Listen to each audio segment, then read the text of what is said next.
The views shared on this podcast are personal opinions for conversation and insight only. Guest perspectives are their own and do not necessarily reflect the views of Kalaj Dame or this podcast. Nothing discussed here should be taken as legal, financial, medical, or professional advice. Always do your own research and make decisions based on your individual situation. I want to make sure everyone sees this. Detoxing my soul, fasting beyond food. This is the cover by Tayana Williams, and go out and buy this. Just in case y'all don't watch the full episode and leave early. Mm-hmm. This is the book we're talking about. Mm-hmm. So we're just going to be vulnerable. We're going to be straight truth. I think where my mindset was, because of everything that I already been through with him, it was I want to get to know you too type of thing, because I want to see if you're still messing with him or y'all still talking, or like, what is it about her that he wanted? That, and that's, I'm just leaving in my truth. That's the type of thing. So they don't want to know what's happening because they're worried. They want to know what's happening because they want to gossip about it, or they want to have something to talk about, or make fun of. People get in that comfort zone of this is what they expect. Mm-hmm. And if they've been treating you this way for years and you say no, now it's a problem because you've dealt with it all this time. It's like it's supposed to be that way. Mm-hmm. And it's like, no, I feel like people that try to act like they're strong, they are the weakest, to be honest, because they can't even tell their truth about what's happening with them. Right. But people that are living in their truth, no, y'all are the strong ones, because it took so much strength for you to open up and be like, hey, I'm not okay. I was the crash out of the century. Mm. Like, I know what it is to crash out. I know what it is to go to jail. I know what it is to, be told, oh, you're crazy or you're this and that. Like, I know what that feels like. I know what that is. And if nobody's telling you, because nobody told me, I'm gonna let you know, maybe you should stay off social media. We just shine a light where they hide the grave.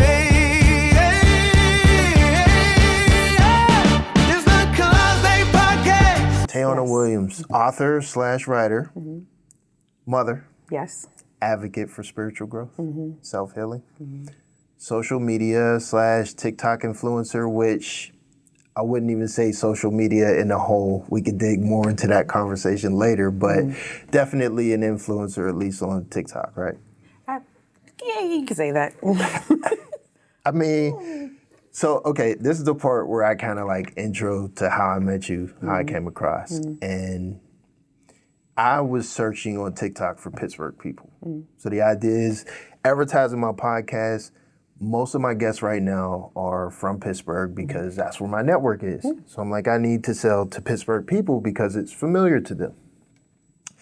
I come across your page and immediately there's a very familiar intensity, energy, emotion.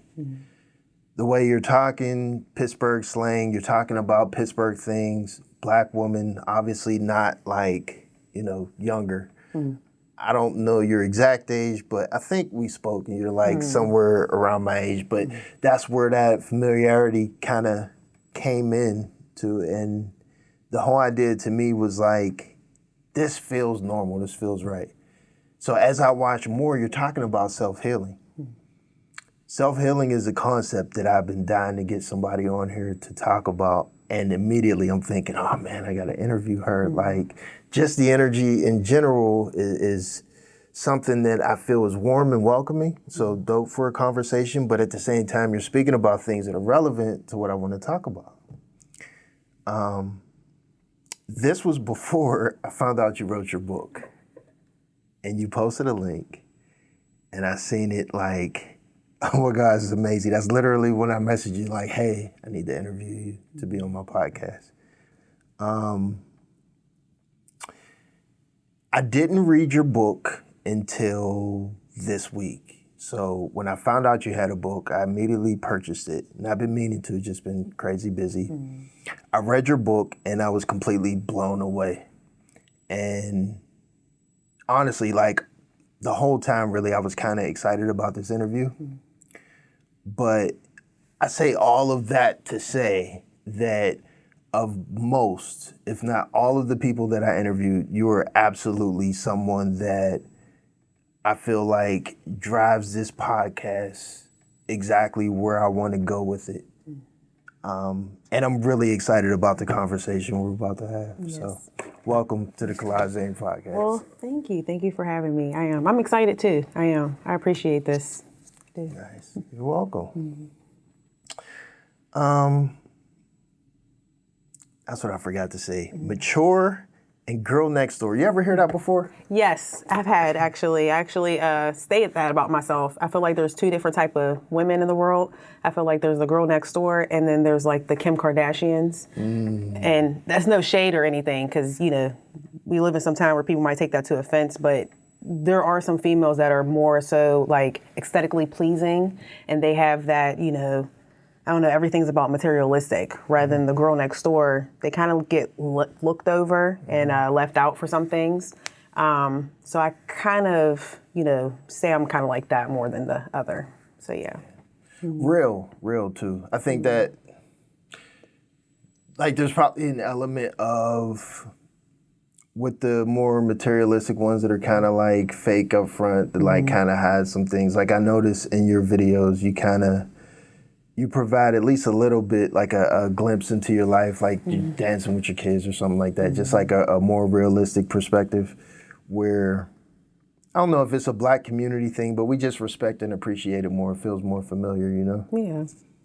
But I think the reason for that, for some cases, not all cases, some of us didn't have that growing up, So we are trying to pour more into what we've never had. Right. I always say, like, pour into that child that you wish somebody would have poured into, which is yourself, So I think of my kids as myself. So how would I want myself to be treated, So yeah, I think we're starting to do more healing, Right, So right. yeah. Okay. So I wanted to start by diving into your book. I want to make sure that whoever watches this, if they're going to click off of it, at least within the beginning section of the interview or conversation, they're able to get this. Like, to the point, I want to share this on every social media, and you wouldn't know because you don't have social media. But Basically, this TikTok, that's it. I want to share this everywhere and tell the world to buy this book. My first question for you, have you ever had professional therapy? Yes. I don't believe I've read that in the book that you've seen a therapist. No, I have not told. I've actually had therapy since I was a child. Okay. I used to run away as a kid, yes. That's what I'm saying. Like, there's a lot that I've been through. And it was one of those moments where every Tuesday, but it was like Christian counsel, where I would have this one lady come get me every Tuesday, and we would just sit and talk. She'll ask me how I'm feeling. And then I would have later on in my 20s, I would have counseling, and then in my 30s. So it's like, that's why I always say healing, not healed. It's a continuous type of thing, especially when you're still learning and you're still growing, Yeah. You don't fully develop until you're like 25, 26. So even from that standpoint, you're going through all these type of changes, So sometimes if you don't have that parent or that, I don't know, uncle, somebody who's older and more mature and wise, sometimes you do have to seek outside counsel, Right. And there's nothing wrong with it, That was actually one of my questions. Like, is there a line where you stop and look back and say, okay, I'm healed now? I think that just depends on like where your level of mindset is at, when they talk about like the mind over the matter, like everything is dealing with your mind, how you think about certain things and how you look at, just the whole bigger picture. And I feel like once you reach that maturity of your mind, like, okay, I got this, I'm okay. Like that one book with the train, like, I think I can. Thomas the Tank Engine. I feel like once you get to that point, I'm not going to say like you're fully healed, but it's not going to affect you fully. Like, like 1,000%. Yeah. Just like how you fully forgave somebody, you're not going to be angry towards them. You're not going to feel hatred or even want to talk about the situation. And even if you do, it's going to come from a healing place, not from an anger place, So there's just different ways on how you move, on how you're headed to the right direction of actual healing. It's a process, Actually, before we go further, going more into that, people leave fast. I want to make sure everyone sees this. Detoxing my soul, fasting beyond food. This is the cover by Tayana Williams, and go out and buy this. Just in case y'all don't watch the full episode and leave early. This is the book we're talking about. That's interesting, that concept. I find myself, not often, but every once in a while, feeling like you said, like I've came a long ways, I'm able to forgive people, like I feel like I'm healed. And then there's moments where I stop like, oh, I'm not healed yet. Like this is affecting me in ways that I thought that I've recovered from and really haven't. Have you ever had moments like that? All the time. I still have those moments. But that's why I'm saying, like, that's why I always say I am healing, not healed. There's just depending on what you have going on, you know. People are diagnosed with PTSD. That's actually a real life mental health issue. So especially if you've been in an abusive relationship or something has happened, you know, there's all type of scenarios. So every single day that person has to strive to literally tell yourself, like, I'm going to be okay. I have to be okay. So again, it really just depends, honestly, you know. Okay. And this book, you wrote this specifically to help people? Yeah. Was this like I don't know, like a calling? Like, did God put this on your soul? Like, look, pull from your experience to... Yeah. So it's kind of, so that's why I've already told people, I don't want to be an evangelist. I don't want to be a pastor. My godmother is a pastor. I've actually, you can call myself kind of like a pre-K type of kid, or PK, whatever, which is a preacher's kid. Been in church my whole entire life. And left because of certain situations. Abuse is one of them. Feeling that wasn't protected, you know. In the church. Just not knowing who I was, and just, you know, when it came down to my mom being male-centered, and it followed through, like, you know, Jesus is real, but it's one of those moments where, like, the religious type of woman. So it was one of those type of moments where God was just like, you have to have a relationship with me. Matter of fact, my grandmother. My grandmother used to always tell me that I have to have a relationship with Christ. And I never really understood what that actually meant until I started going through the things that, you know, I guess, whatever, to tell these stories. But it was one of those type of moments where I literally, and I say it in there, I hit rock bottom. Right. And, you know, I lost everything. And it wasn't until I was like, okay, what is it? What else can I do? There was literally nobody. There was nobody who I could call to help me. And I just remembered my grandmother just literally telling me, like, you have to trust in God. Like, you really have to, you got to rely on him, because he's the one that's going to help you throughout everything. So started opening up the Bible, you know. Now, you know, when I was a kid, I used to open up the Bible, but it's not until you get older you start to realize and understand. Now, I fell asleep a couple of times reading the Bible, but because it, you know, it can get to that point. And that's why you also have to have, which is you know, I have this book that basically helps you to kind of summarize the chapter. And then I also have another book that helps you, like, with the language barrier, like basically to help you to, what did this word mean back in the day? So, like, you really have to study. Like, it's not like how Muslims study and how, like, I can only talk about Muslims, but how every religion studies, you have to do that too. And it's like, it has nothing, like I always say, it has nothing to do with a black and white God. It all has everything to do with your relationship with Christ. Like, how you study him is when you're going to understand, one, who he is, and two, what your purpose is in this world. And it is to help other people. It speaks about that in his word. So with that being said, how do you feel someone without spirituality or that relationship with God would receive this book? They probably would. It'd probably be some pushback, probably questions, just because, I mean, I had pushback. I had questions. I used to question God. I used to be like, how is he real? How is this person allowing all this stuff to happen? But then this is this, and he's supposed to be saving everything else like that. I get it. I was the same way.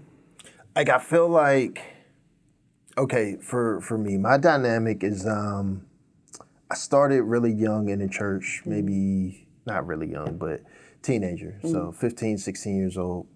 And I got so into it, I was trying to be in church as much as I possibly could. Every Sunday, Wednesday, Bible study, parties, anything and everything, I wanted to be there, right? And then my youth group leader, who I was really close to, she kind of backslid, did some crazy stuff, and the church didn't like it, and basically gave her the boot from everything. And people started to gossip about her. You know, all the talk was crazy, and these were people that we looked at like family. You know, this church, holy, whatever. And then, so it was basically me and then all my hood friends from the hood were going around to this mostly white church, and they accepted us like we were their kids. But the moment she wasn't there and we were out from her umbrella, they began to treat us or talk to us or look at us like the feeling was kind of like, oh, those hoodlums. So from there, I kind of pulled away from the church, and that's when I kind of started to learn on my own, I guess you could say, and just kind of got away from it. So I say all that to say it's kind of like my origin story, where during that time when I was in church, like I was reading the Bible. I probably read the whole entire Bible like 3 or 4 times, like just tunnel visioning, right? So now when I read this, it's from a position of knowing God, understanding what it means to be sold out on fire for God. And then at the same time, diving into the knowledge and the understanding of, you know, people that are atheists and scientists and push away from the concept of God, just kind of being able to see on both sides. With a wife who is still on fire for God. And when I read this, I see details in here that could apply to someone that is not spiritual. I see information in here that is, no matter where you are or what you believe, you could take this and heal, you know, or at least learn the steps and signs and things to look for to heal. I think the spirituality in it, just in general, the term, like whenever you say God, Jesus, pray, those are like keywords that scare some people away. No, and I agree with you, because I'll say this. I got kicked out the church. My family did. Kicked out? How's that happen? So, funny story. Long story short, my stepfather was already married. And I guess, I can't really say him and my mom were doing things. I think it was just, that's what the church was thinking. And then once he got divorced, they ended up getting married. And because of gossip and talk, you know, we were kicked out the church. And so we had to be at home, and he was our pastor. And that was hell on earth, I'll be honest with you. So when you say the things that you're saying, it's kind of like confirmation, like, okay, I'm doing what I'm supposed to do unto God, because at the end of the day, I've been through a lot of things, like a lot. You talk about the prodigal son going away, not wanting nothing to do with God, and then coming back and being like, okay, I see what I'm supposed to do. That's what I feel like I am most of the times. But yeah, I was angry at God. I started believing in God. I started getting into witchcraft. That's how much, like, you know, with the astrology and all that. And with the stones. And all the crystals and all that. And I thought that was my way of, like, you know, trying to tell the future or try to get some type of healing or some type of peace or understanding. But in reality, whether or not, you know, whatever people believe in or how they want to move, that's fine. But in every religion, there's still the same concept. There's still, we have to love one another. We have to be there for one another. We have to, you know, minister to one another, like give each other like the, you know, some type of word of advice, the resource, right? So whether or not you want to call it religion or you don't want to call it, at the end of the day, we all need help. And I feel like my calling is to help somebody. I'm an ophthalmic technician, so I help with the eyes. But I used to do like caregiving my whole life. Like I used to just take care of people's grandparents. So even from that standpoint, it's like there's always things that are missing. So I don't know. It's just confirmation. Thank you. Like I feel like that's that my whole bottom line is that's what's missing. Like maybe there needs to be some type of book to help people out. Like okay, this is how you heal. This is how you go about things. Because all I hear is the get back. You know, everybody's so angry.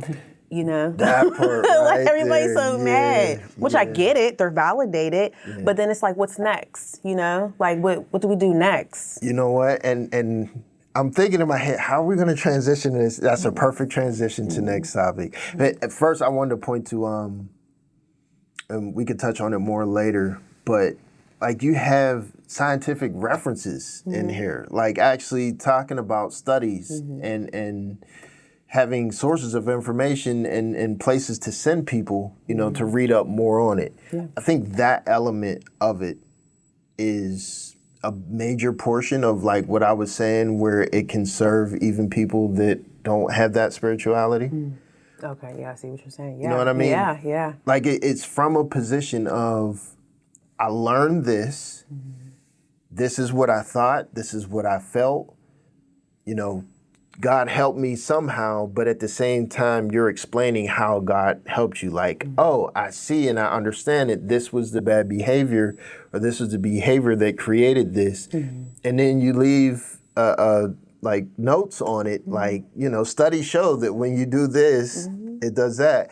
And I think a lot of time, people tend to put everything on God. So like if you ask someone, how did you survive that? It was God. What do you mean? Like, what did you do? What did you study? What did you exercise? I don't know. It was God. Well, I can't teach people that don't believe in God how to overcome, with that information. No, I agree. So you touched on a good point, the get back, right? And as I'm reading the book, I'm not sure if you intended this, but I feel a feeling of someone crawling or pulling themselves out of a pit where you're healing yourself from that pit that you've crawled out of, and you're setting your boundaries, you're setting your focus, and it's like that pit is comfortable. That pit where, I guess like an analogy, whether it's sex and violence or food, sugar, anything that's like your vice that's unhealthy for you, where it's your comfort zone, you're pulling yourself away from it. People as well. You're pulling yourself away from it, and it's like, this is all unhealthy and it's bad. I need to block it. I need to get away from it so that I can be healthier and healed and move on, right? And as I'm reading it, I'm feeling like all of these people are Jews together in this pit. And what it hit me, like the concept of like, what if everyone is in this pit? What if they're all zombies? Just kind of feeding on each other. And one zombie looks around like, I don't want to do this anymore. I want to climb out. And they look back and they see zombies. While they're out, they're starting to heal. They're starting to gain their skin back. They're starting to look human. They're like, well, I'm human now. You're all zombies. There's a difference between looking at them like, you are all zombies. I don't want nothing to do with you. I'm putting my boundaries up. I'm blocking you. Stay over there. And a sensitivity of, I used to be you. How can I pull you out of the pit with me? And I didn't read it in this book. Like, I didn't hear that in this book, but I was curious what your thoughts just on that topic overall. I mean, I guess I can use my experiences. I have been around groups of people that, how they operated with their lives. I no longer wanted to do it. It was no fun, and eventually stuff like that, it's not the fact that you're better than that person, or you just start getting those icks. You start feeling like, this is not for me. And eventually, if it's supposed to, they'll follow with you, or they'll just start dying off. And sometimes people do start dying off. People used to tell me you can't lead a horse to hay or to drink water, So it's one of those things where sometimes you have to love people from a distance, because where you're going, sometimes people can pull you down, especially if you're not in your strong element right now. I feel like there's levels of healing. There is. There has been times where, I wanted to get on a healing journey so bad, but because of the people I was hanging around, they had those get back spirits. Oh, we're going to get these people back. We're going to do this. We're going to do that. And I'm thinking like, well, yeah, but then we could do this. But it's like, because I was like a double-minded man who was unstable, I was just choosing this way. and I wasn't fully healing properly the way I needed to. And that's another way how you can start losing everything. You're following after the crowd. But, whoever's for you is not going to pass you by. So that makes sense. The kind of like the birds of a feather. Flock together, yeah. Yeah, we're... and people fight against that, though. People try to say, like, just because one of my friends are, 304s doesn't mean I'm a 304. And although you may not be one, you're still accepting those tendencies and you're still enabling it. And you're like, yeah, girl, like, go ahead with the married man or go ahead and do whatever. Like, you're still accepting that rather than being like, hey, that's kind of weird. We shouldn't be on that type of time, Right. Like, you're saying that you want a husband, but then you're messing around with husbands. You're saying that you want a good man, but then you're out here messing around with horrible men. It's like where you see yourself, you need to show up like that. You can't just, you ain't gonna find perfect somewhere where it's a dump. I feel like that ties into something that you wrote. There's probably gonna be some moments where I gotta pause because I took so many notes. I don't even remember like everything specifically. This is probably the most notes I've ever taken for an interview, by the way. But there was something that you wrote that kind of said, and I'm paraphrasing here, but like to gain success, you kind of have to do bits and pieces like a little bit at a time. You do. Where those little moments, those whether it's a situation, something as small as, words somebody says, environment you put yourself into, stopping to read a scripture, like little small things all add up, right? I think that's probably one of the major things is maybe it just starts with people need to realize what's going on. Yeah, the whys. Yeah. That's with anything and everything. It's funny because, when I started now I have a new job, but the job that I was before, I was having some trouble because I didn't understand certain things. Like I understood, but I just didn't understand the whys. And my doctor had to pull me aside and was just like, this is why we do the things that we do. And once he, broke that down to me, now I understood, oh, okay, so this goes with this is with this. Now everything goes together, and now I'm able to be the best employee that I can be. And that's in this world. Some people don't have parents to teach them that, Like some people are really raising themselves. It's crazy, but some people have emotionally unavailable parents. And, because they're trying to survive. But understand, like, if we just knew more of the whys and how to get to that, I think the world can be a better place in a way. Is that bad? What? The people that don't have that, like the people that were put, latchkey kids, parents are toxic, whatever, but they grow up and they're adults now and they have these negative ways. Are they bad people? No. I think you're only a bad person depending on your decisions. So if you're out here murdering people, you're a horrible person. You out here messing around with kids, doing things, you're a horrible person. Right. But like you sitting on your couch eating bonbons or something all day and you don't want to cook, you don't want to clean, you're not a horrible person. If you can't show up to your friend's birthday party or for just anything, you're not a horrible person. You just need help. So I think that we need to, I know society sometimes sucks, but even society, everybody puts everything in one category and everybody makes something bigger than what it really is. Some people just want somebody to just sit with them or to lay with them in the rain, just to understand them or to listen to them. That's it. People don't want to be told, oh, you're a horrible person because, I don't know, you don't have this much money or you don't have this, you don't have that. Majority of people are literally like just passing by, not even fully sitting with themselves. Even if they do have $1 million, like, what's a man to gain the whole soul, but you're like, or what's the man to gain the whole world, but you're losing your soul? Doesn't make any sense. Right. So, yeah, it doesn't even matter what you have. You got to fix your insides, your mindset. How long have you been off of social media? Maybe 2 years now, 2024. I can tell. I like. No, really? Yeah. Wow. I can absolutely Wait, how? tell. You got to explain that. Like, your energy and the way you talk and think is just different. Like, so what I've learned, because I appear to be a big social media guy, and I'm really not. Like, I go on there for like news and entertainment, kind of. But all the gossiping and, posting, and I need to post stuff I brand new, buy brand new, all this other stuff. I don't do any of that. Okay, yeah. I more so watch it to learn and to understand people.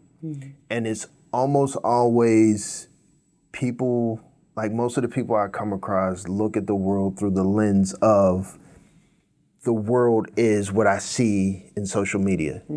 Where it's almost to the point, and pretty much is, where you can talk to people and tell, are they looking through this lens or not? It's kind of hard to explain, like, exactly what the difference is, but I can definitely tell. I think I'm getting what you're saying to a degree. This might be off topic, but might be on it. You ever seen Josie and the Pussycats? Josie and the Pussycat Dolls? I don't think so. Okay. The only reason I'm saying this, long story short, so the movie is basically about the music industry, right? And they're Josie and her group or whatever, they basically score big. Anyways, long story short, Josie finds out that when they're playing songs backwards, they're basically making everybody do the same thing, right? So as they find that out, now they're trying to expose all this, but now they're trying to get rid of Josie and all them because they're like, no, you can't do this until we make our money, et cetera. So like, what if in different ways, like when it comes down to social media, music, they put certain things out there for everybody to think the same, be the same, do the same, almost like robots in a way. And that's too why I kind of got off of social media. Not because of the robot situation, but I just wanted my mind back. You know, we do too much comparison. And this is my honest truth. I don't care what anybody thinks or what they say, but we do compare. We do have this way about ourselves. That's why a lot of us are depressed. You know, we keep seeing, oh, well, she's doing this and she's doing that. And we're not understanding that everybody has a process of how they get to the place they need to be at. That's why I like TikTok, because TikTok is raw, you know? TikTok has a whole bunch of vulnerable moments. You can really be like, my baby's dad beat me yesterday, and you're going to go viral, and people are trying to like, let me help you, let me do this, let me do that, you know? Versus, you know, Facebook, you got people who just, they know you, but they want to act like, oh, she's never going to change. Versus Instagram, you got to be perfect. So I like for people to be real, genuine, you know, take that mask off. Because that's what we need in this world. Like there's just too much people that want to just look a certain way and be a certain way. And people are really hurting, you know? So social media, that's too much. It's literally like jail in your brain, you know? It's a prison.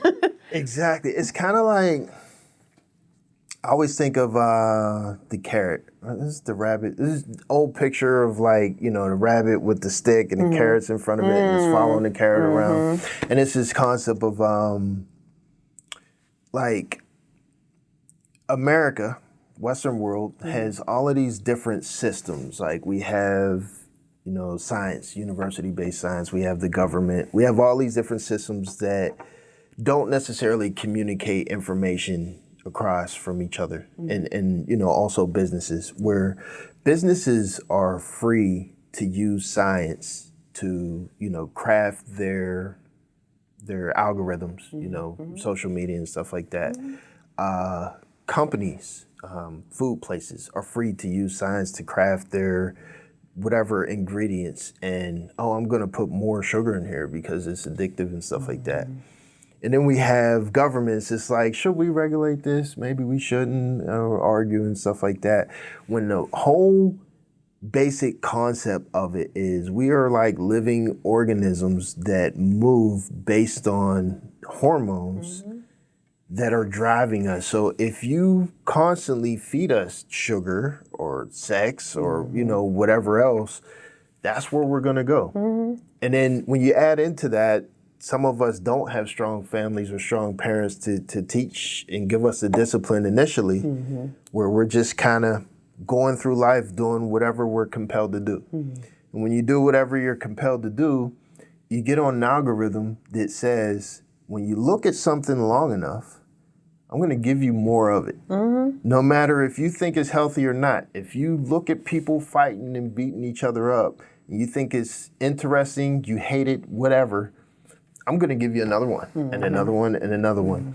And it's basically like holding up a mirror to ourselves and saying, this is who you are. And you just keep walking in that direction of pulling yourself down into that pit for the most part, right? Yeah, I agree.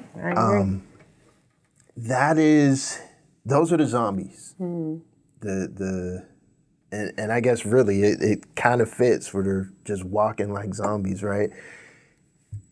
I've always asked just almost everybody that I've interviewed, like, how do we help the zombies? The people that don't even know they're zombies. That's a good question. That's a good question. I mean, I don't know. I guess like I said, start having hard conversations. Where you have the hard conversations, I don't know. We all got to step up and do it. I've been having hard conversations. I like having hard conversations because I think we do need to pick each other's mind just to see where we are at in life, just so that we can plant a seed. Is everyone capable of being saved, though? No.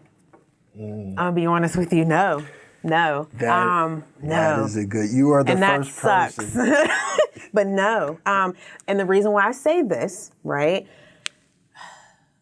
At the end of the day, again, like I said, there's a certain maturity level. There's a certain, like, I don't even want to say it's a gift, but maybe in a way it's a gift, but there's a certain, like, strength in a way that you have to have, like, where you can be able to have that open mind to take in what somebody is trying to help you with, right? You know, sometimes what they say, chew the bones or chew the meat, spit out the bones or something like that. You know, there's just certain things that you should be able to be open-minded about, but what is not for you, spit those bones out. But again, there's a certain maturity level that you have to have, and I don't feel like everybody has that maturity level. Everybody doesn't have that emotional intelligence either, But yeah, there's just a certain level of intelligence you have to have. I feel that sucks that a lot of people don't have it. It kind of makes me think of dancing. And this is going to be a wild connection. My apologies in advance. But if you think of dancing, there's some people that from the age of 3, 4, they just get it. They do everything. They're perfect on rhythm, and it's like they are going to be a great dancer. It's just natural. Yeah. And then there's some people that don't have it, but they're so interested in it and tunnel vision focus into it that they become good. And then there's everyone else that's just like, I don't get it. And some people understand it, they don't have it.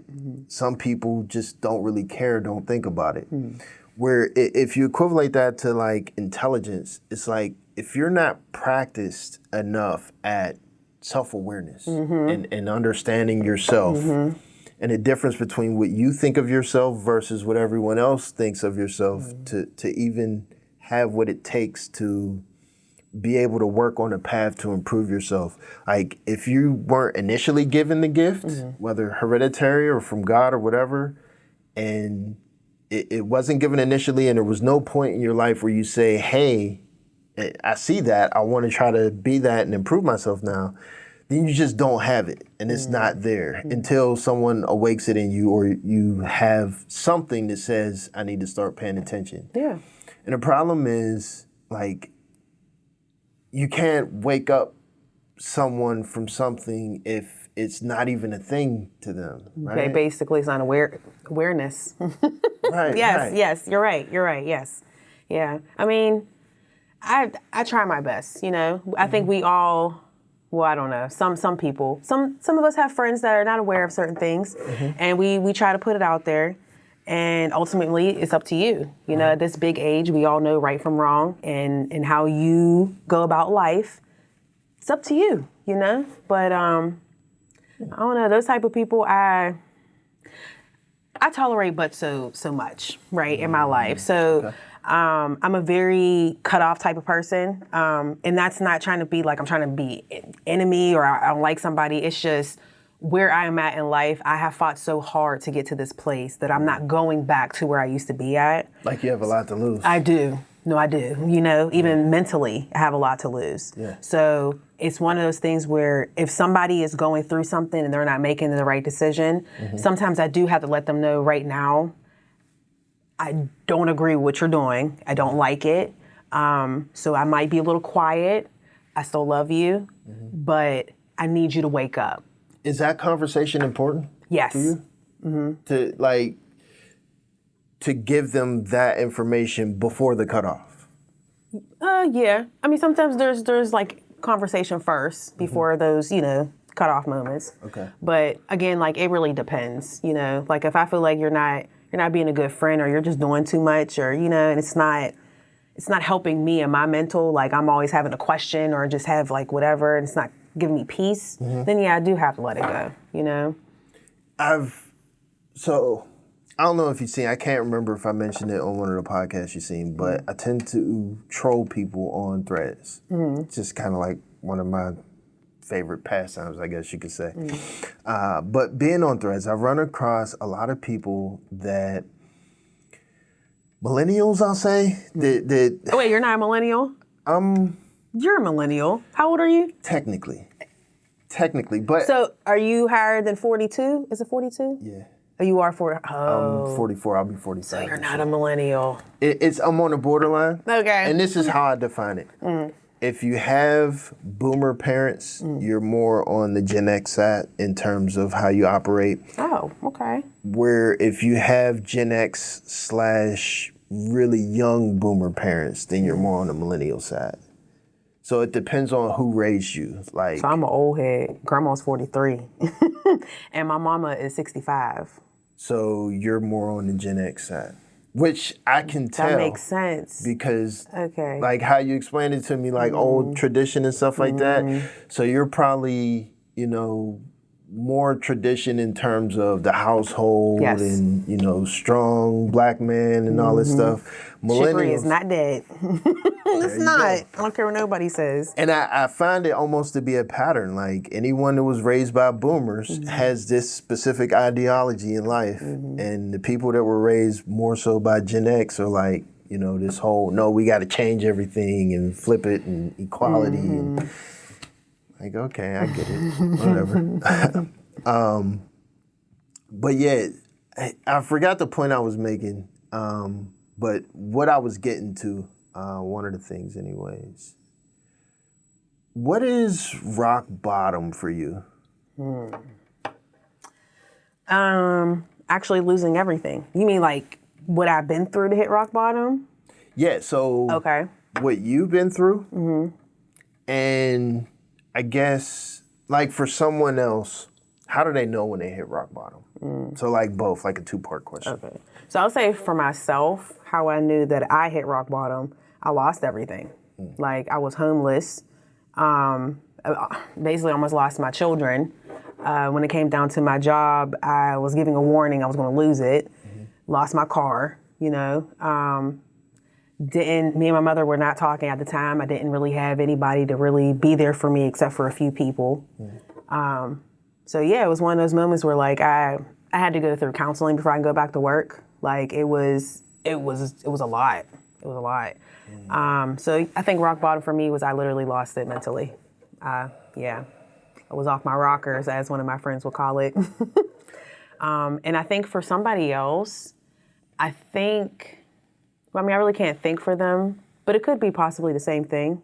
Like you have like, you don't know what else to do, and I'll be honest with you, suicide thoughts did happen, know. I feel like when you get to that point, then yeah, that's hitting rock bottom. Kind of like the loss, like not knowing how, I always equivalent like that emotion too, because I feel like I've definitely hit that spot before where it's like, with me, as long as I can see the steps to a solution, it feels okay, like it's solvable.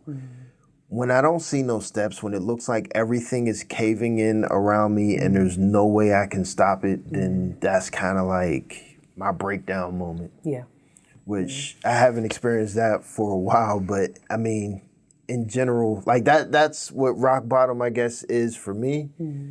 But is there like a way that we could define it for other people or just population in general? No. I just think it really depends on like your situation. Like, but I feel like it is more so like you just feel like you lost everything, you know, like you feel like you have nothing else to live for, you know, just because of the, like what is happening around you. So, it's all about your mind still. Got it. Yeah. So this guy, I've given him a name. We're going to call him Jeffrey. Okay. Jeffrey is the middle school guy through college. And the people, when you read the book, you'll understand. You can come back to be able to watch this. I don't want to give too much of the book away. So Jeffrey, if Jeffrey wasn't there, would you have had something to work towards? Like, I feel like that initial, hey, I need to work, like seeing the smoke and, you know, him disappearing. Was that it? No. I'm sorry. That was my dream. Yeah. Before that. Yeah, I don't want to give it away what happens. Before that, you had the moments, the rock bottom breakdown and the conversation with him, and you began to work on yourself. I feel like that was kind of a wake-up call. Correct me if I'm wrong. This kind of like, oh snap, if I'm not this for him, then I need to fix myself to be better. Like, was that something to strive towards? I would say strive towards, yes. Just because like at that time I was very vulnerable and my whole thought process was like, I'm never going to get the man that I want. You know, like I'm never going to have that just because I am not where I need to be at mentally. So I think he was a tool to be used to push me towards, like, now that, like, you know, with my healing journey and figuring out, because everybody's an experience, right? That's another thing that I've learned from a friend. You know, everybody's an experience. It could be a good experience, a bad experience, but how that helps you, you know, it could be good or bad. It's like he helped me in a good way. Although very sad way of how it ended, but it was just a, you know, he was a tool to help for me to get to where I need to be at. Kind of like that jump start. So like, almost as if using your, like I see you as being on, we'll say, a borderline of like still craving comfort, still like kind of this person that's intermingling, maybe not intermingling, but a partial mentality of the people in the pit, but like craving more to get out. So almost like giving you that carrot of what you would crave still being in this situation, like here, follow this, until you're pulled out enough to no longer need that to chase after. Does that make sense? Yeah, in a way. I guess, no, run that back. So you're saying, so basically are you trying to say like he had a carrot or something like? Like he is the carrot. He is the carrot. Ah, okay, now I get it. He is the carrot. Okay. Yeah, and I guess you can say that. In a way, he was the carrot. Yeah. You know? Yeah, for my eyes to be a little better. That makes sense.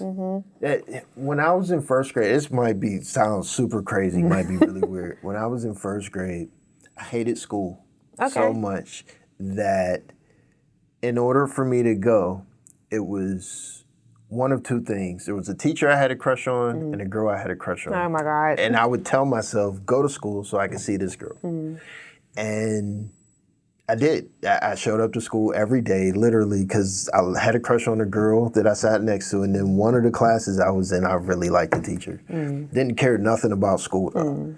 I mean, eventually, I became like a scholar, had good grades and stuff like that, but it was like the whole concept, the whole idea of like, just give yourself a reason to do it. You know what I mean?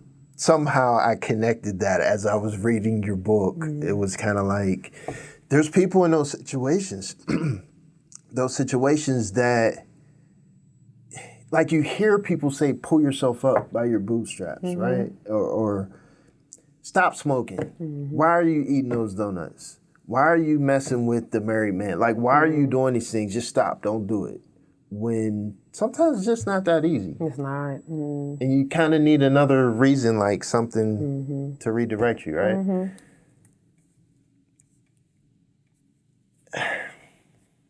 Jeffrey. I like that name. Don't ask me why I picked that name either. was like, Jeffrey. Oh, I see what you're saying. Okay, I'm catching on. Yeah, Jeffrey. I'm trying to find where I wrote more about Jeffrey. I had some questions about this guy. So we find out eventually. I feel like initially you didn't describe Jeffrey as toxic, or I hate using the word toxic. What's another word we could use there? I don't know. Like, basically toxic, because that's just unhealed. Okay. Yeah. Was there ever a healed moment with Jeffrey? Like that felt healthy? Yes. I mean, okay, he did something very disrespectful and he apologized for it, Most men don't do that. Most men would just be like, whatever. But he's like, no, you don't deserve that. That's not how I should be talking to you. My mom didn't raise me like that. Wow. So it's like, oh, okay. Yeah, he was a very, very commendable guy. He was raised very well. So, yeah. You know what's crazy? As I was reading that, and even as you said that, I pictured myself as Jeffrey when I was younger. As this guy that, like, there are women that are around today that we were something when we were younger, like throughout our lives, and they swore up and down, each one independently, swore up and down that, we'd be married and spend the rest of our lives together. Where I, throughout my life, kind of walked this line of, really, really good guy that people respect and appreciate. And then some people see me as, oh, you're a spawn of Satan. Oh, wow. Okay. Like, on the women's side, where I guess that's kind of how I'm able to help people, and one of the reasons why I wanted to have this conversation is just kind of like the being from a position of, at least my interpretation of, a healed womanizer in my past. To be able to speak for those zombies that have no idea what they're doing. And there's a lot of them. That they're just following the hormones. They're following the carrot. You know what I mean? But yeah, I picture myself as this Jeffrey, and as I'm reading the book, it's like, wow, to see the other perspective of it. It's really, really interesting, just the dynamic of, as a man, I am, not me purposely, just put myself back in that position. For a man to say, as a man, I am toxic. I am bad for this woman. To the point, most people, I don't believe, can actually say that. Probably don't even see it. What do we say to our daughters for how to look for that? Because from a woman's perspective, because me as a man, it's, like I said, I see both sides.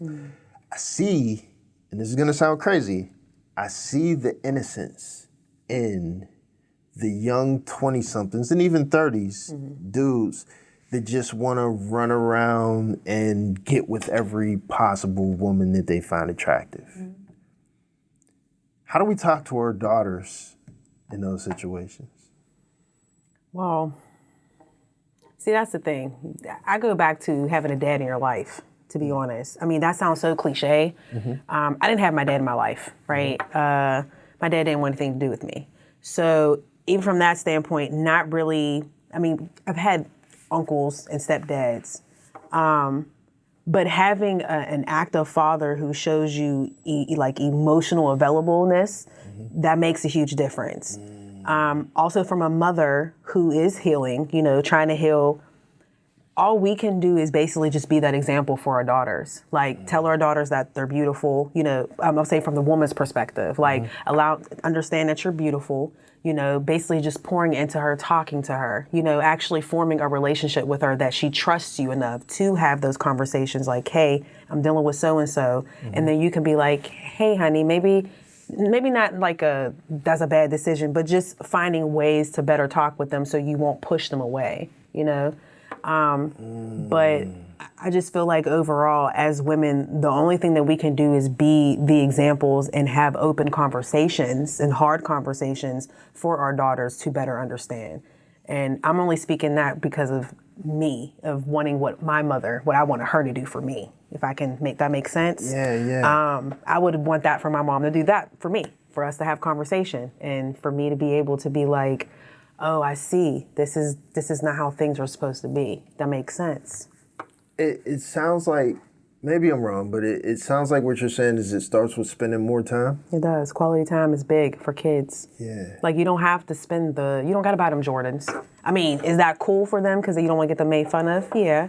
But like, actually spending quality time, showing them that you love them, doing art projects, some type of like, hey, let me tell you a spooky story or something. You know, like, kids love that. That's what kids want, you know? I think that's one of the differences, again, between being raised by boomers and raised by Gen X.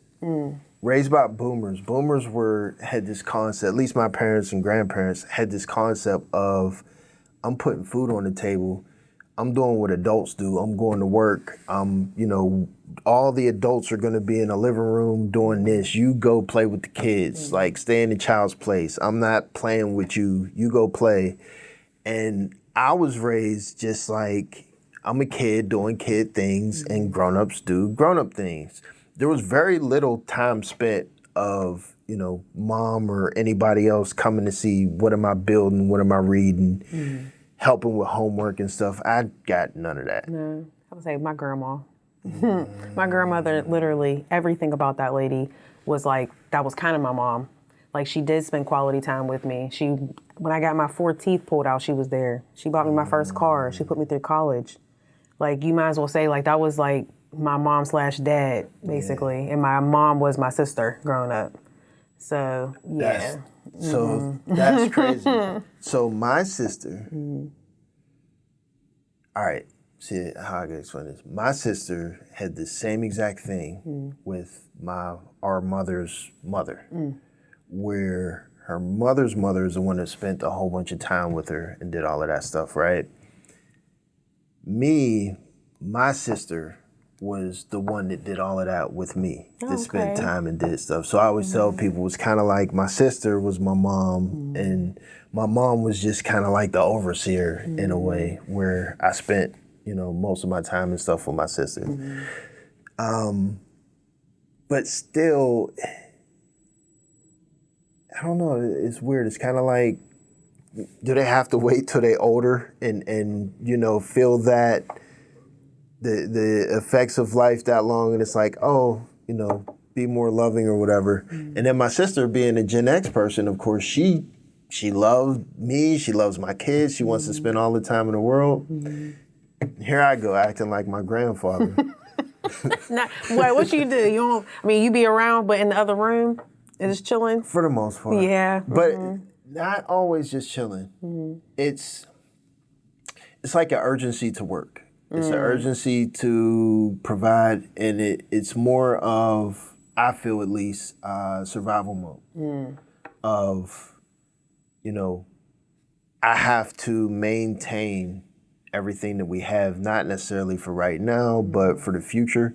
So the idea of, this is like one of the things I'm like fighting through right now, which is learning how to stop and smell the roses that exist today.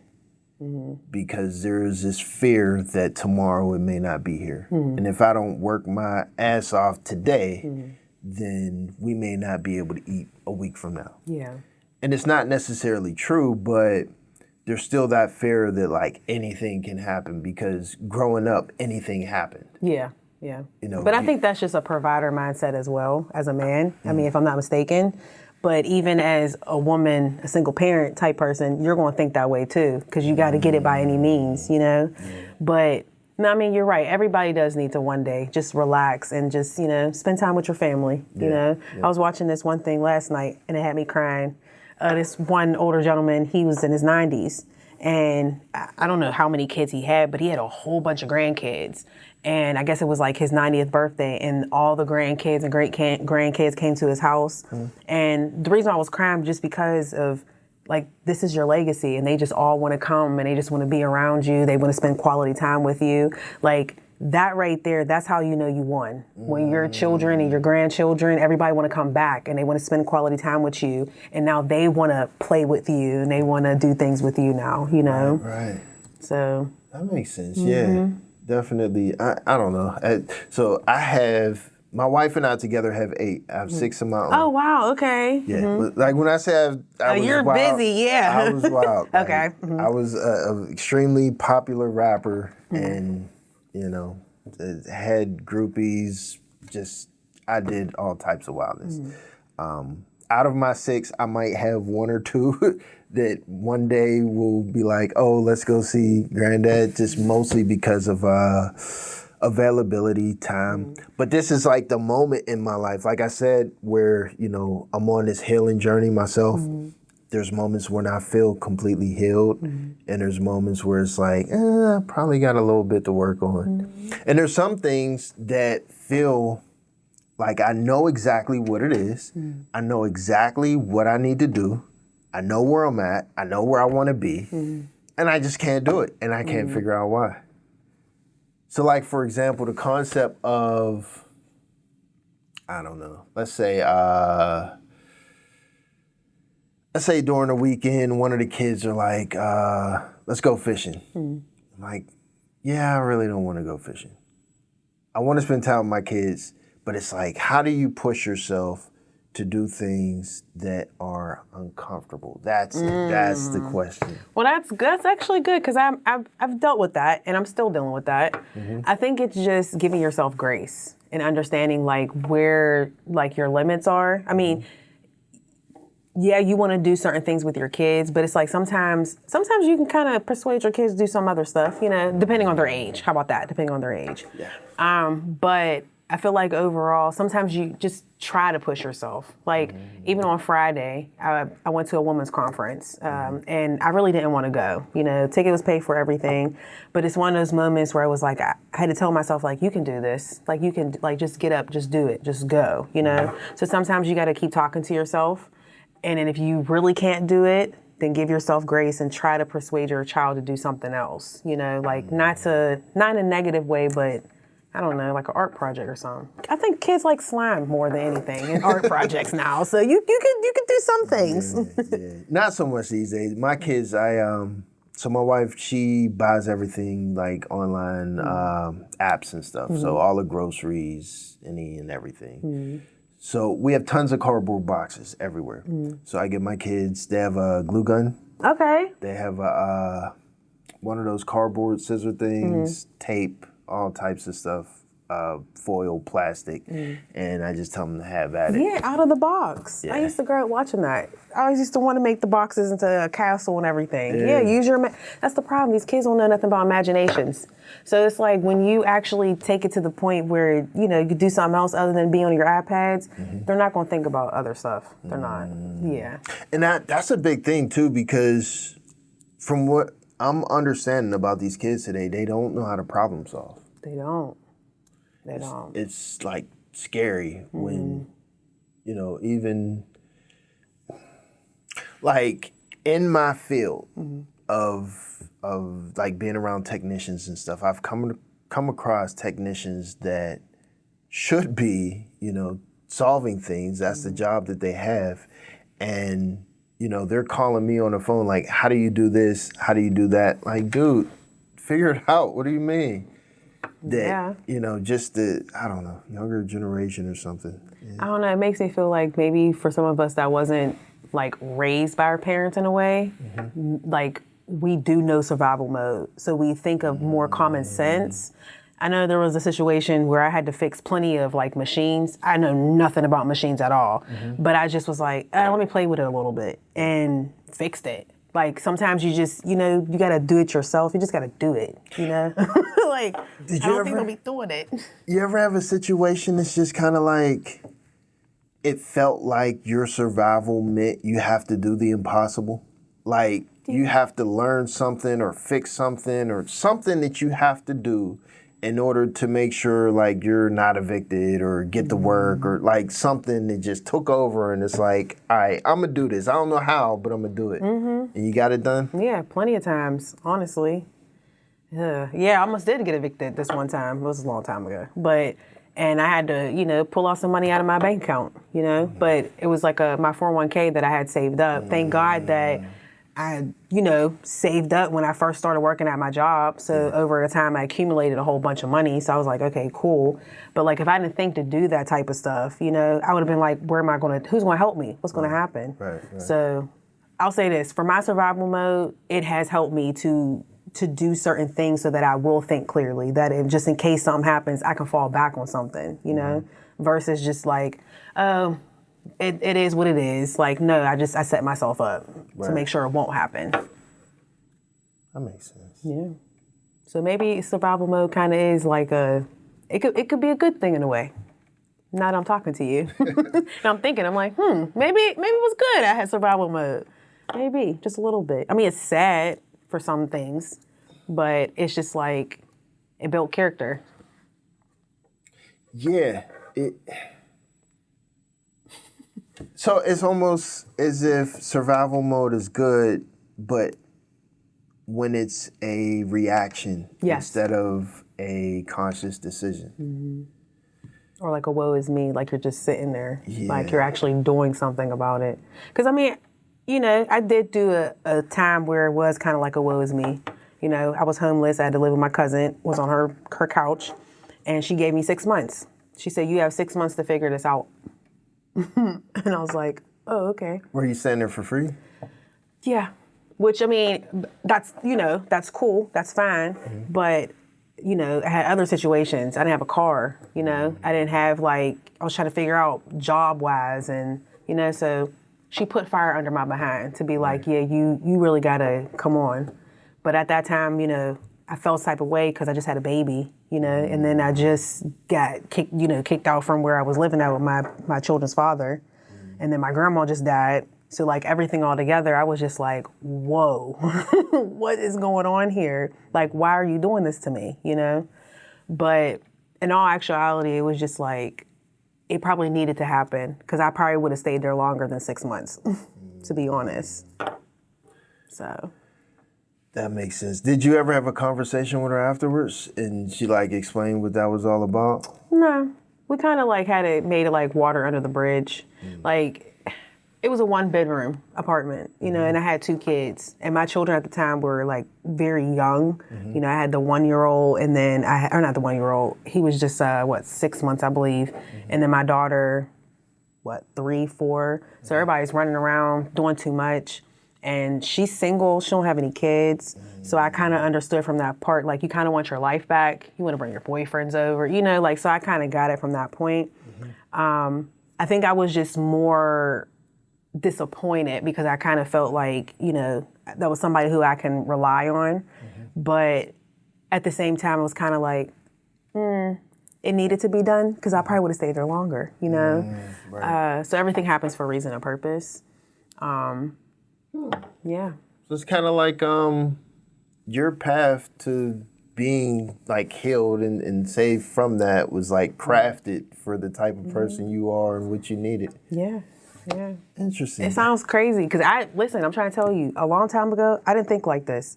It was F everybody was going to die. I don't care about nothing. Take me to jail. I've been there. I don't care. Seriously. It was, I didn't care. I really did. I didn't care about nothing. Even people were like, my mom, the one day, even though I was mad at her, she's like, you don't even care about your kids. She's like, you're doing all this and you don't even care about your kids, your daughter. She's looking at you. You don't even care. And I said, no, I don't, because you didn't care. And she was like, well, when are you going to? When are you going to start caring? Because I didn't care, so you're not going to care, so we're just going to keep this generational curse type thing. Right. So although, again, mad at my mom, she still was saying some things that was just like, oh, that makes sense.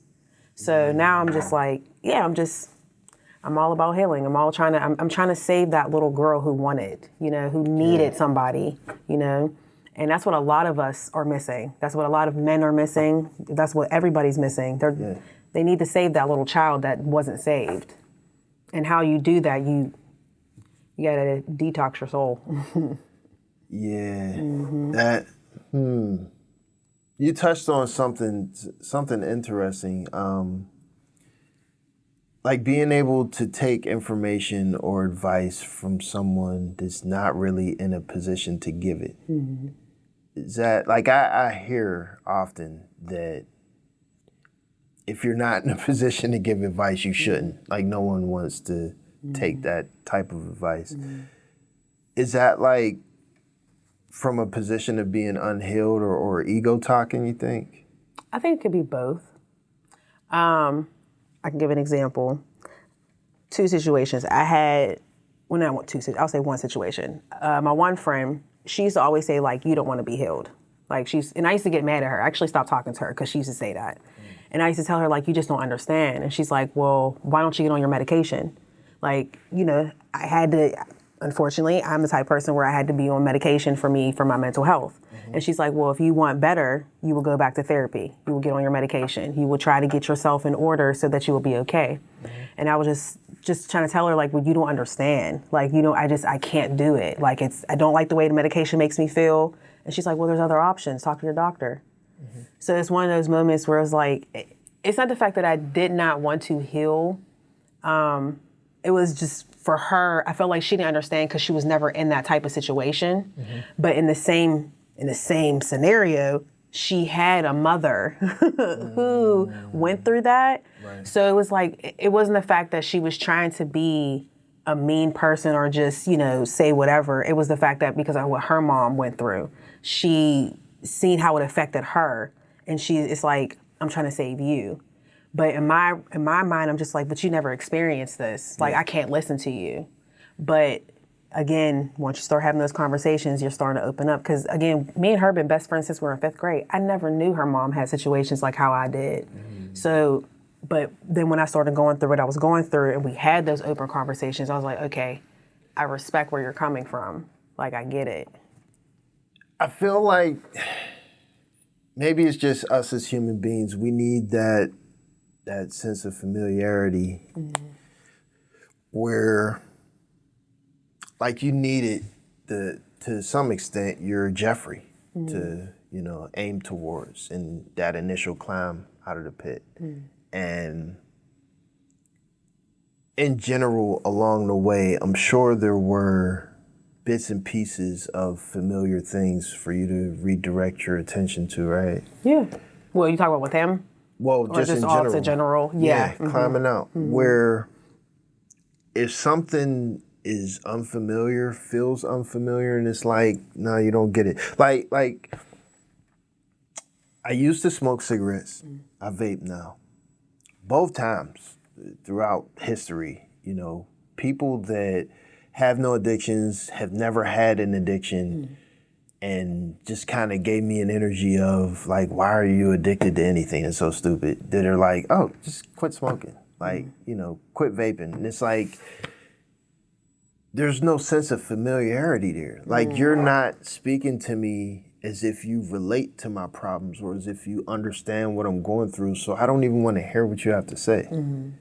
Whereas maybe if they worded it different and they're like, hey, I know that it's hard, that it's difficult, but if you really want to stop, maybe you should do X, Y, Z. And then in that case, it's like, okay, I quit. I feel like that's probably has something to do with it, maybe. I mean, but even from that standpoint, again, everybody has their decisions that they have to make. Even if it is from a familiar place, it's still ultimately up to you, And some people, it's one of those things where y'all can kind of trauma bond in a way. You know what I'm saying? So you got to be careful with that too. That's why I say every situation just depends on all scenarios, Is it possible though? Well, I think it's possible, but it just depends. Like, did they just get off of smoking? And, it just, and I'm not saying just because you just got off of it doesn't mean that you're not fully healed or whatever. It's just, again, everything is a process. Everything is levels. Like, there's levels you talking about mental health, there's levels to mental health. You talking about autism, there's levels to autism. Yes. So it's one of those minds, there's one of those things where is it mild or is it severe? like an NA meeting where, in the NA meeting, I got my 3-month keychain, and some people, I've been clean for 6 years.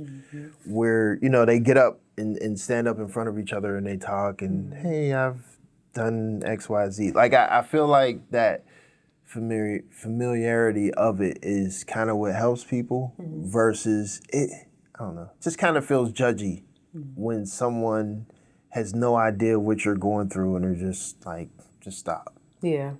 So, I get what you're saying in a way. I think it just depends on the scenario and how people are talking and saying stuff. But depending on where you're at, again, and where your hurt is, can you hear? Can you hear what somebody is saying? Because again, somebody, even though they might not experience it fully, they probably had a parent who was like that, or they had like a best friend who was like that, and these things have happened, so they're just trying to help you. And again, depending on where you can, level of listening, is when you can receive it. So, everything's really, there's levels to everything. It just all depends. And once you gain that gift of discernment, or if you already have that gift of discernment, you can decipher what is what, Did you ever see the movie Ratatouille? Yes, I like Ratatouille with the cheese. Yeah. Yes. It's one of my favorites. That and I can't think of the other one. The other one, it's 3 of them. It's Ratatouille, Soul, and the one with the skeletons. I think they're like Mexican. Oh, Coco. Coco. That's my nickname. That's why I know that one. Yep, Coco. Okay, Nice. okay. But yeah, so Ratatouille, the concept that anyone can, but not everyone can. That's what I think of when I think of, the discernment or having what it takes, in general, is like, sure, anyone can potentially do it, but there's going to be limitations where everyone can't. But I don't know. I guess it's kind of like a circle, just kind of keeps repeating in the process, right? The War Within, Flesh and Spirit. When I read this, when just reading this title, I know what it pertains to in the book, but the title in general, first it screams religious, Christian at me, of course, but knowing that aspect of it, for me, it hits hard because there's a concept of almost like arguing or convincing yourself that something is good even when it's not. And I guess it kind of ties into the conversation we just had, like about addiction and stuff like that. Have you had moments where you had to stop and think about, like, because you're convincing yourself that something could possibly be healthy, where you're like feeding yourself excuses and it's like, it's not that bad. If I let it go this one time, then I could just start again tomorrow. Like, what's that like?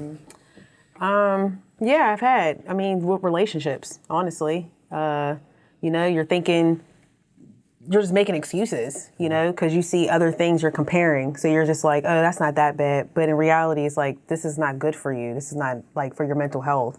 This person's not pouring into you how it should be, how you should be poured into, and then convincing yourself like, well, if you leave, then something's not going to happen or something's not going to go right. You're basically the codependency on somebody, which is funny because my one sister, Danny, she actually has a podcast. It's called Raw Community. She speaks about addiction. And if you go on there and check it out, she tells her life story. And dealing with alcohol and then dealing with relationships, those two, again, depending on who you are and depending on what type of personality you have, it can be very hard to let go. And you convince yourself, with drinking, oh, I'm not drinking that much. Or with this person, oh, they're not being mean that much, until it starts to become something very bad for you, And then you are overly drinking or you are getting abused and you're just like, you can't leave and you don't know how, So I feel like with my situation with the relationship, I was telling myself like, oh, he's sorry, he'll never do it again because he's begging and he's pleading, but then it just gets worse, So yeah, I've had those type of situations. Yes, yes, going back and forth. Yeah, I just made a comment on somebody's thread post. They were asking like, what would you teach your daughters about men? And I guess this also ties back to what we were talking about earlier. My main thing that I was thinking about was telling my daughter not to believe words. Simply because most people don't know themselves well enough to understand that they're lying to you.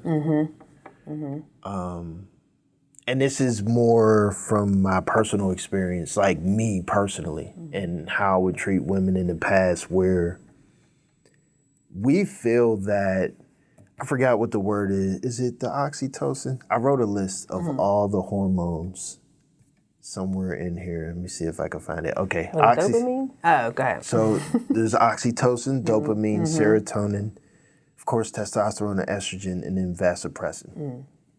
So the serotonin is the one that makes you obsessed. So that's like the, I know I sound like I'm like teaching you or something. I'm more teaching the audience. I don't know if you know or not. I do. You're fine. Okay. But yeah, the serotonin is like, what's the word? Not love, but what's the other one? What? Like when people think they're in love, but they're really just obsessed. Like a lust? Not lust. I can't think of the term. It's like right tip of my tongue. But whatever. As a guy, when I am or was with a woman that there was something about her, her energy, how she looked, our chemistry together or whatever. When the serotonin's flowing, it's like, I love you. I may not love you, but I feel like I do, so I think it's love, so I love you. That energy of, I promise I won't do it again. We're, gonna be together forever. I'm gonna marry you one day. I'm do X, Y, Z. I'm gonna be there and give you everything that you need. That's just the hormones of that moment. Yeah. And then afterwards, because I am the consolidation or sum of my actions all the way up to that point, with no mental, discipline to say I'm gonna do something different, I just repeat those same actions in the past, and in the future just keep on that path. So basically, my whole concept was to teach my daughter that believe what people do and have done, and when you see them make a shift, when they come to you and say, I've been working on X, Y, Z, then you watch their feet. Like if they say, I've been practicing dancing, then your feet better look like you've been practicing dancing. You know what I mean? I agree. Do you think that is valid for young girls to look for? And also, to me, it seems difficult to teach young girls that, like for them to accept it. Like if someone would have came to you when you were 21 and tried to give you this information, would you have been receptive to it? Probably not. 21, you think that you know everything. You want to drink, you want to smoke, you want to, be the life of the party. You're not thinking of, some 21-year-olds. I feel like these 21-year-olds these days, they're a little different. A little different. I think they're a little different. My little sister's 21. She's married and everything. That's what she wanted. Yeah. So, but then again, I don't know. It depends on how you were raised, Right. But no, I feel like back then, no, I wouldn't have listened. I'll be honest. No, because I was smelling myself. I thought I was the hot commodity. I wanted to be out here, but also too, I was I was sheltered from a lot of things, right?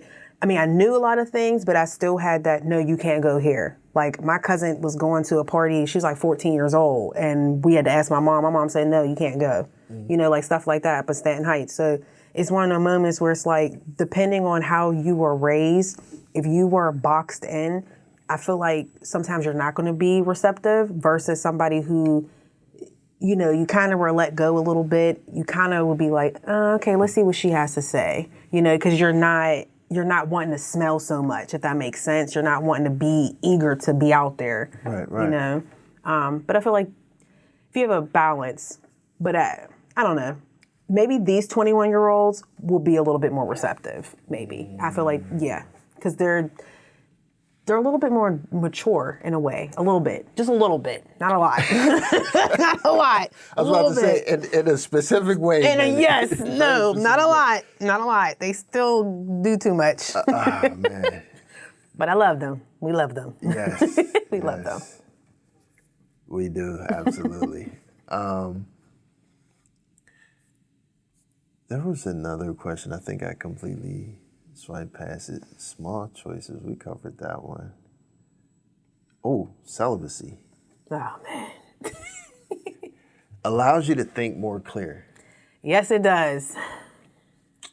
I have no pushback on it. I haven't had much pushback at all so far, actually, which is strange. I usually push back on everything.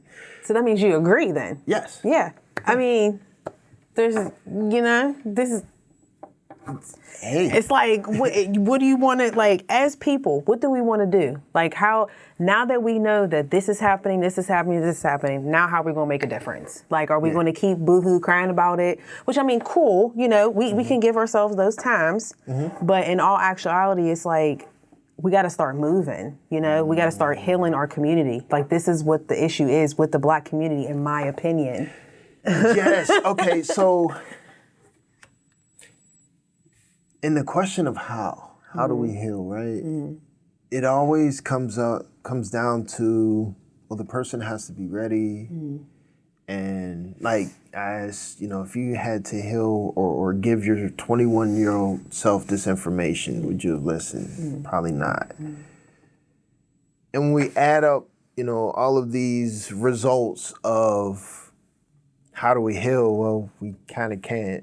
And put them in a pot. It's statistically just a low number of like, well, if we preach to 1,000 people, we might get 3. And that kind of makes me feel like, when I was in the church and we would go to different places and preach and, all different types of stuff, perform, mime and stuff, and then have an altar call and like 2 or 3 people come up. And it's like, oh, it's okay. We're saving some souls. Even one person is worth it. Is that enough?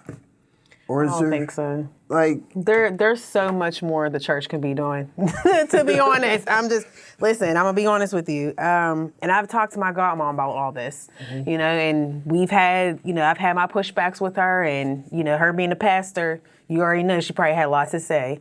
But some things she does agree with me. Like there is a lot. When it comes down to healing, when it comes down to education, if you ever heard that saying that, because my mama didn't know, my granddaddy didn't know, my great-great-granddaddy didn't know, so now I don't have to know type thing. Yeah. We got to get out that mindset, We got to start wanting to know. Why? Because look what's happening. When you look at everything that's around you and the whys, like, why should you? Why aren't you? I think I did say that in my book when it comes down to, not all fruits and not all sugars are bad, but like, how do you want to see yourself? If you keep saying you want to lose weight, you keep saying you want this, right? So what are you doing to get to that place? Wait, I feel attacked right now. No, not you. Not you. I'm playing. No. I was like, no, not you. I felt the energy though. Did you? Yeah. No, because you're touching on how people really are though. There are people like, well, why should I do this? Why should I do that? And it's like, well, you keep telling me all these things about what's happening in your life and why you feel this way, why you feel that way. And it's like, well, have you thought about getting up to go take a walk maybe? Or have you journaled in a while? Have you went to go, I don't know, pray, meditate, or I don't know, have you went to go get vitamin D from outside? Like, just sit there and just look at the trees and the sky? Like, what are you doing to help yourself, And again, it's easier said than done, especially when you have mental health issues. There has been times where I've sat in bed for days, didn't want to do nothing. sometimes it takes for at least somebody, right? Somebody to either push you or it's hard. It is. You got to get up, you know? But that's why I wrote this book, because I want people to know, like, you're not by yourself. And if I'm living, as long as I'm living, I want you to know you have to get up. Like, you have to. I'm wondering if each individual person has their own carrot. Where, like, you have your specific things that will hold your attention enough to get you to focus on it while you climb out the pit, which are completely different from the things that I need to focus on. And what made me think of that is my mom. So my mom, she had a stroke a few years ago. I'm sorry. Thank you, I appreciate that. She's paralyzed on her left side, so she's in a wheelchair. And she's so frustrated with life just sitting around that she's just sitting there eating and gaining weight, getting fat. And I'm like, Mom, if you would try harder, go on diet, you know, stop smoking. Like, if you would follow these things, you could probably start walking again eventually. And she's older. She's like 70-something, 75, 76. And like my sister says it like, you know, Mom's old. Just let her do what she wants to do as long as she's happy. No matter what, I've been telling my mom for years, Mom, you have to stop smoking. You have to start eating better. There's nothing I can say to get her on track to do better. Even though she's complaining, oh, I can't get up. I can't do this. I'm stuck in this chair. I'm like, Mom, you can fix it if you do these things, but she won't do it. And that's what made me think, what if there's a carrot for her and I just don't know what it is? Could be. Like, what if the 21-year-old girl has a carrot somewhere? You know, it might be a cute guy that she likes or a party with Kendrick Lamar attending or Drake or something like that. Like, there could be carrots that somehow, you know, if there's a company, a nonprofit or something, just focuses on whatever it is these young people are going to focus on, we're going to give to them so that they can focus as we pull them to a more healthy world. Yeah. Is that doable? I think it is. I think anything, well, depending on who you are, like we always say, you know, but I think anything is possible. It's just, how bad do you want it? You know, like, what is it that you want? Like I keep saying, how, like, you want to lose weight. How bad do you want it? What are you going to do to lose it? Yeah. So I think it just depends on the person, how bad you want it, and on the maturity level as to like where you're at in life, to how you can think clearly to get it. Yeah. You know, when I'm in my 20s, I really wasn't thinking about college all like that. Even though I was in college, I wasn't thinking about it like that. Now that I'm in my 30s, now I'm thinking about college. Because my mind has matured to the point where it's like, I've already done all this other type of stuff. Now I can better focus. And sometimes it takes to that point too. Like, you know, it's like this one gentleman, and hopefully I'm not going on a tangent, but he was 70 years old when he graduated, right? He used to call me Little Bear. And he said, Little Bear, it's not when you do it, it's not how you finish, it's when you start. That's what he used to say. It's not how you finish, it's when you start. He's like, just do it. And when you do it, you just put your mind to it. That's it. And it's like, how bad do you want it? He graduated all the way. He's 70 years old. Now he's gone. I was like 16, so he would have been like 100 and something now. But like, literally graduated college, and then he died like within the 5 years. But needless to say, it's just one of those moments where he just inspired me. Like, it doesn't matter how old you are, just do it. Just start it. Yeah. And do it with the intentions that, like, you want what's best for you in your future, you know? When you have good intentions, when you put good intentions out there and you know, and you're intentional about it, good things start happening to you. When you're not intentional, that's how you know, all this stuff's happening to you. You're like, well, why is it happening? Well, you're not being intentional about it, you know? So, yeah, wondering why you're not losing weight because you eating sugar at night. That's funny because I actually wake up in the middle of the night. My wife busts out laughing. What are you doing? I'm eating cookies, man. Yeah. Which, hey, I eat bubble gum, so you're fine. So I feel like I want to tell my rock bottom story. Okay. And it's relevant to what you said about never too old. I was 2015. Yeah, 2015. I was staying with one of my children's mothers, the one that I was like off and on dating and basically messing with other women. In my mind, I wasn't messing with my children's mom. We just kind of had some flings, like some momentary flings. Mind you, I was paying for the house that we were living in. And I ended up there because I was sleeping on other people's couches while I'm still paying all the bills in the house. And it was like, why am I paying bills on a house that I'm not living in? So I went back to live there and was still messing with whoever I wanted. She went through my phone one night. It was on my birthday, matter of fact, 2015. August 18th is my birthday. So she went through my phone and found other girls' messages, went haywire. So the next day, she wouldn't give me the keys to the car, so I couldn't go to work. I was a no-call, no-show. She took my phone, and I forgot what else happened, but basically I almost lost my job.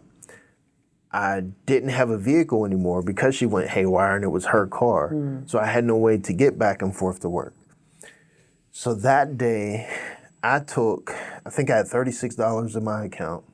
I went to JD Byrider, like the worst place to buy a car from. It was like, look, just give me something. Got me a truck. From there, I slept on my sister's couch. No, not her couch, I'm sorry. Her second bedroom, but on the floor. So there was like a whole bunch of stuff there. Mind you, at the time, I couldn't afford a truck. Truck payments was $350. Could not afford that at all. So I had a plan. This is after I had it, and I'm looking at the payments on the paperwork, like how the hell am I going to afford this? So from there, the plan was to donate plasma.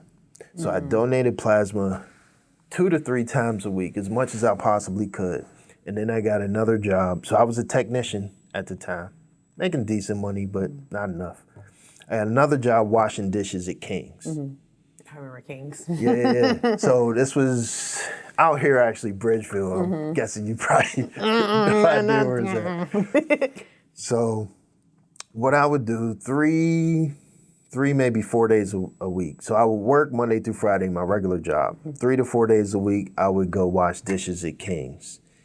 In between those days, I would go down to the north side, Western Avenue, I think, and donate plasma. And it was to the point I was a zombie. Like some days I was working like 18 hours a day. And then the following day, get up and donate plasma. And I ended up being able to pay my truck note and then get my own apartment. And that was like a process of, like I had to get spreadsheets just to understand like, you know, credit and everything else, how I'm gonna do everything.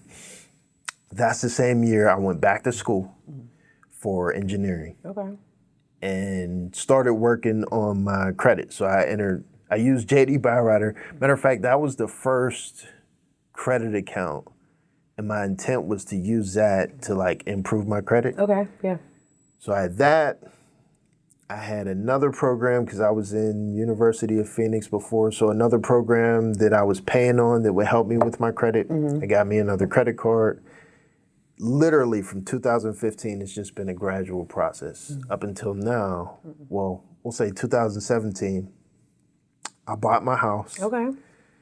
And I had a whole bunch of different like focuses and goals. It was like buy your house, now buy a boat, now buy a better truck, and you know, do all these things. Which you got a boat? I did. Okay, that's what I'm talking about. I did, which completely different story, not necessarily relevant. But I say that to say that I didn't start all of these things until, 2015, I turned 34. Yeah. And really, I didn't really get the momentum going until I was 35. So like 34, 35 years old is really when I started pushing to change my life. So you could say I was pretty much a knucklehead all the way up to 2015, you know? Okay. To kind of drive into that, it's really never too late. It's not.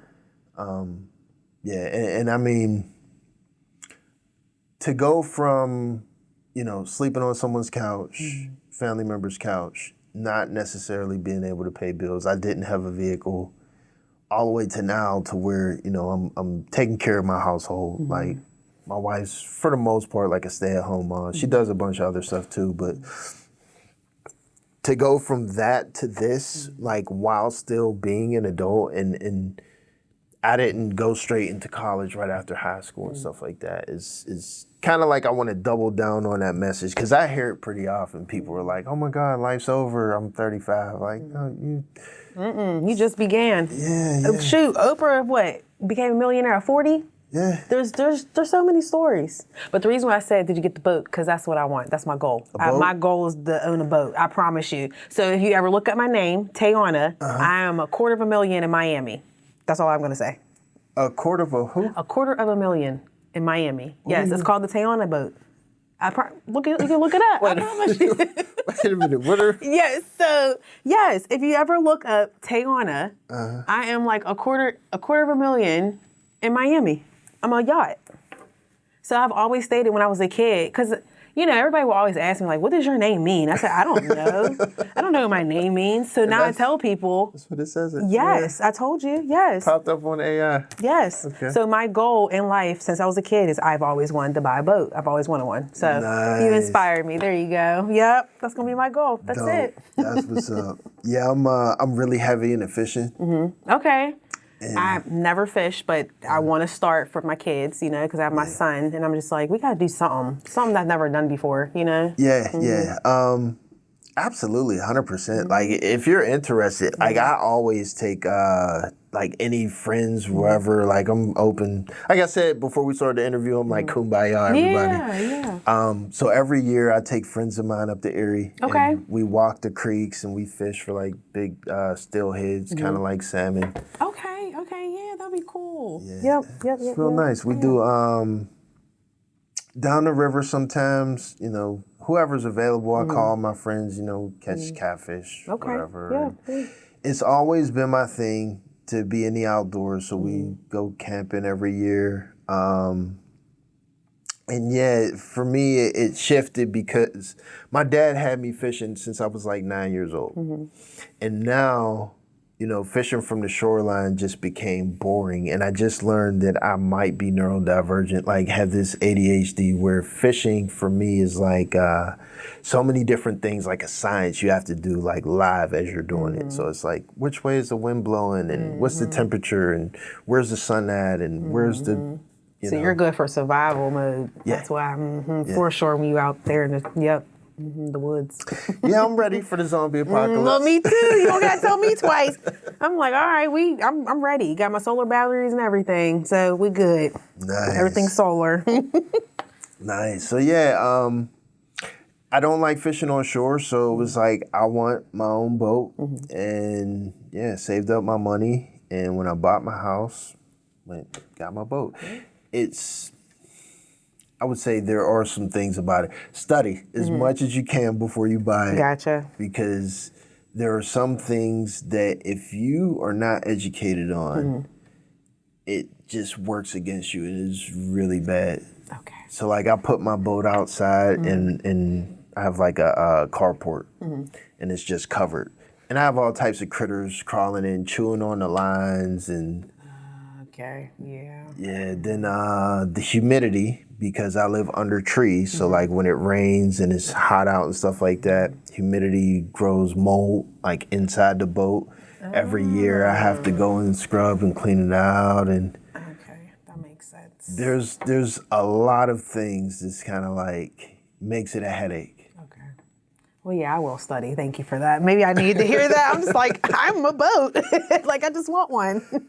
Not knowing. They're expensive. It's like a rent payment. Like if you buy one big enough, then you want to have it like at a marina, basically. Okay. Where there's like, I almost want to say it's not like a club, but maybe like a social club type thing where people just hang out at marinas, like on their boats without even taking it on the water. Yeah, I've seen that when I went, what is that?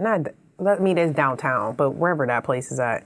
I always wanted to get on there and be like, hey guys, do you need a party friend? But, you know. It's nice. It's kind of like Stiller tailgating or something like that. Yeah, Same concept. Yeah, it's dope. I have this written down, and I feel like we kind of touched on it, but maybe not enough. People aren't who they say they are.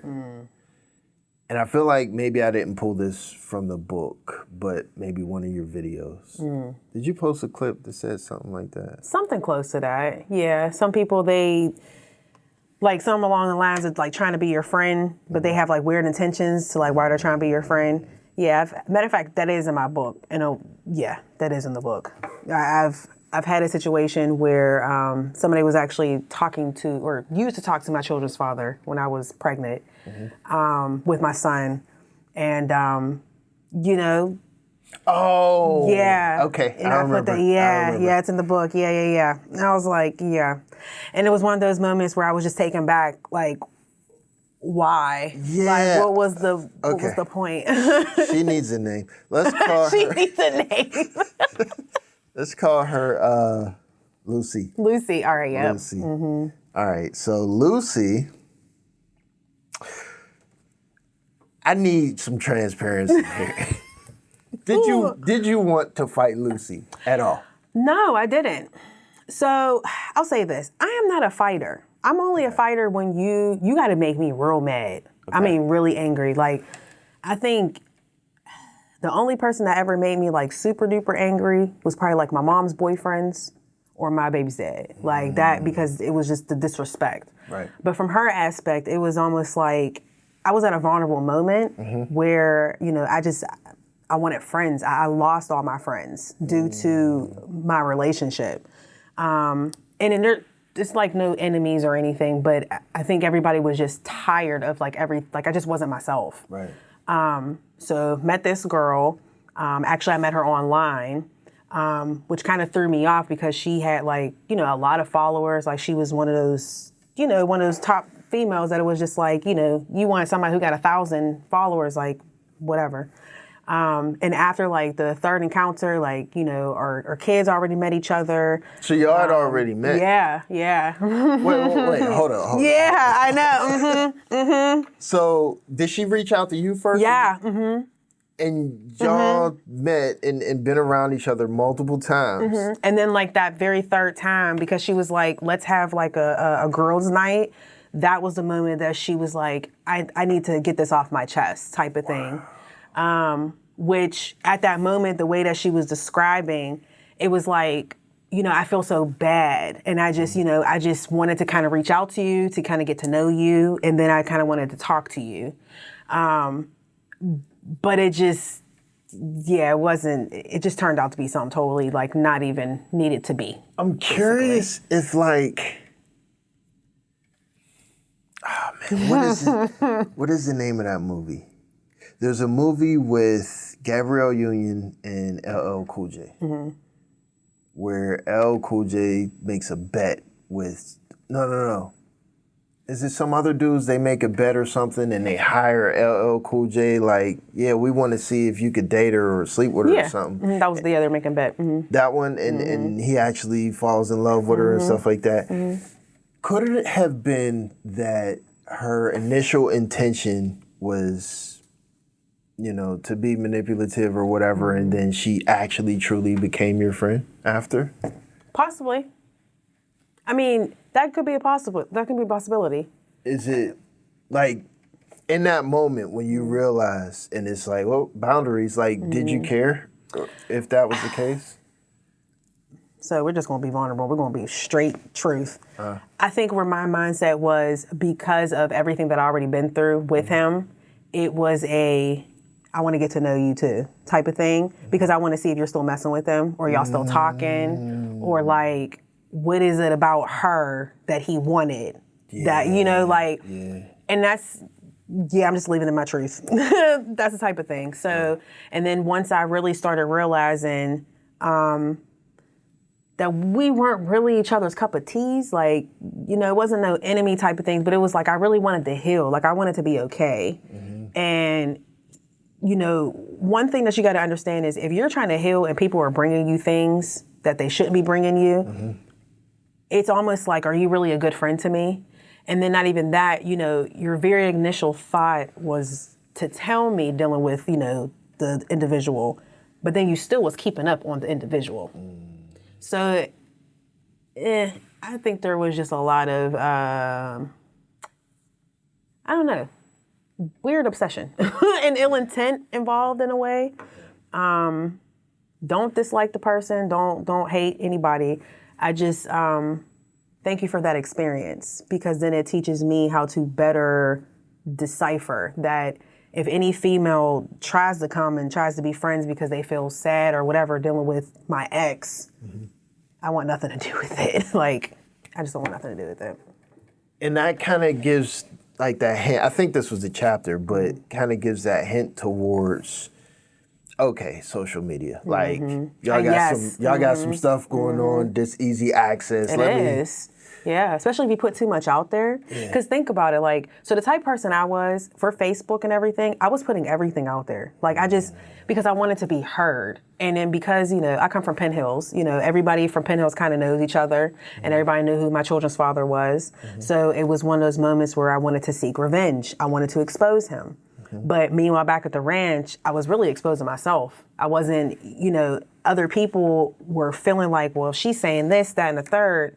Something got to be off. Something got to be wrong with her, more so like, than with him. But it's one of those moments where, because I was saying so much, a lot of people were acting as if they were my friends or that they cared about what was happening with me. I even had a girl make up a story saying that, oh, like, yeah, because you've been a single parent this whole entire time. Like, he's never had the kids. Meanwhile, we lived together. So it was just like, how'd you come up with that analogy? Like there's just... Right. Again, when you put too much out, you're giving too many people the room to have something to say or even to make up things, literally.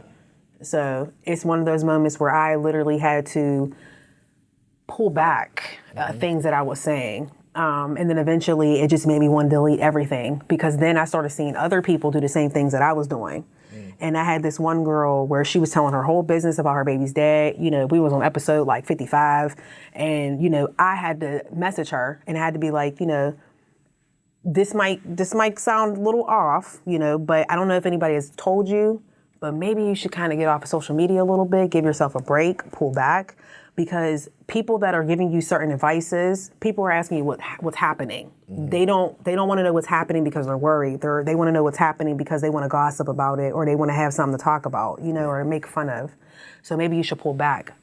And she didn't receive that too well. Yeah, she didn't receive that too well. She didn't receive that too well, which is fine. That's okay. But like I told her, I'm not saying these things just to say it because, I'm being judgmental. I need you to understand, like, oh, I was the crash out of the century. Like, I know what it is to crash out. I know what it is to go to jail. I know what it is to, be told, oh, you're crazy or you're this and that. Like, I know what that feels like. I know what that is.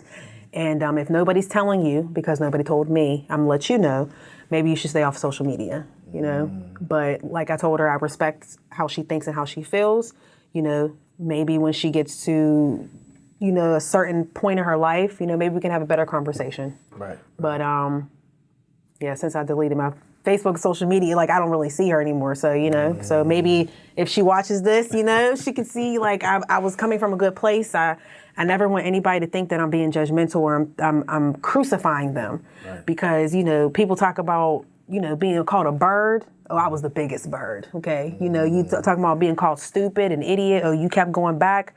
Hello, wrote the book about it. Like, literally. Literally. So It's one of those moments where it's like, we just have to normalize getting out of calling people names and being bullies. That's what we're being right now. We're not being sensitive. Now, there's some people that are kind of out there. Yes. But again, when you use the gift of discernment, you realize how people are coming. Some people just are asking for help because they don't have wise counsel to help them, Right. So, yeah.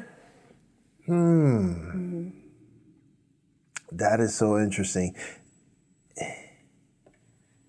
What would you say to the people that say that's just your algorithm? That's just your algorithm. Like, No, delete your social media so you can know it's not your algorithm. Like, I mean, okay. I'm just saying, delete it all. Delete it all. And yes, that makes sense. So for example, my wife and I, we get so surprised whenever we see the same videos. Oh my God, yep. Because hers is comedy, but it's like the comedy podcast of like the dudes with the church backgrounds. I can't think of their names at all, but it's like this group of guys that all kind of do comedy together. The one dude was just here. I can't think of it, but it's all their style of comedy that is like church background based. And also, you know, a lot of Christian music, stuff like that, and funny, like kid, silly, goofy stuff. Mine is like toxic women, the manosphere, Oh my God. fishing, you know, all types of like models, just crazy man guy stuff. And then, you know, you're gonna see fighting, you're gonna see all the crazy madness that you don't want your kids looking at. Yeah. So when we look at the same type of videos, like when she sees something that pops up on mine, we get this surprise like, oh, you're seeing the same thing, because we know that we're so different. She says that she curates her algorithm purposely so that when she sees a video of mine that I would see, she gets upset because she tries to avoid the things that I see. Where she's like, no, I don't want to see that. Or like if I send her something like, hey, check this out. She's like, no, I don't want to watch that because it's going to mess up my algorithm. So where someone could say, you know, the things that you're watching, the things that you're seeing and exposed to is just because that's who you are. Don't look at those things, change your algorithm, and you'll be fine, and you can watch social media. So not necessarily for you specifically, but like someone comments on this video, oh, that's just because your algorithm. Like, what do we say to those people? I mean, basically, what are you commenting on? What are you commenting on? What are you purposely looking up? What are you watching? Like, yeah, we can say it's the algorithm, but that's just, it's helping to boost what you've already been watching. That's it, you know? So it's one of those moments where, like for me, for example, again, I deleted my Facebook, deleted my Instagram, and I purposely started looking for gospel things. So then all of a sudden TikTok started giving me dance moves, how to do art projects with my kids, and then scriptures, you know? Yeah. But it wasn't until I started like, I was looking up like murder mysteries and stuff like that. And then it started going to toxic relationships. And then I was like, okay, we got to pull back a little bit, you know? But everything is ultimately up to us. Like we have the what is it called? Like the power, you know, to basically make sure what we are adding into us, that we don't have to add it in, you know? What you can control, don't allow it to control you, you know? So it's at that moment, what you are allowing in, it's up to you, you know? So if you don't want that to come in, change what you're typing in, change what you're watching, you know? Just saying. Wow. I'm just saying. Yes, the more we talk, the more we sit here and have this conversation, the more I'm realizing you really are kind of like the girl next door. Like, I get the vibes. Yes, that's why I call myself that. Nice. I'm always looked over. I'd be like, dang. But then, you ever see the, what is it called, Swan and the Princess? So it used to be one of my favorite movies. It's a Disney movie. So the little girl, very ugly, basically, ugly duckling. The prince, they were supposed to get together, but you know, the prince never wanted to be with her. He was like, oh, she's ugly, she's annoying, like I want nothing to do with her. And his parents are like, you need to be nice, like don't treat her like that, you know, whatever. So then they're going behind a scene where they're both singing, but they can't see each other. So like they're growing up, and then finally it comes down to the wedding. He falls for her because she's now this beautiful swan, or not beautiful swan, but she's a beautiful woman. But now she has to go through these trials and tribulations where she turns into a swan, and you know, it's a really good movie actually. But it kind of reminds me of that. Like I've always been through that. Like growing up, I've always been called ugly. Nobody likes me. You know, I'm annoying. And then now I'm an adult.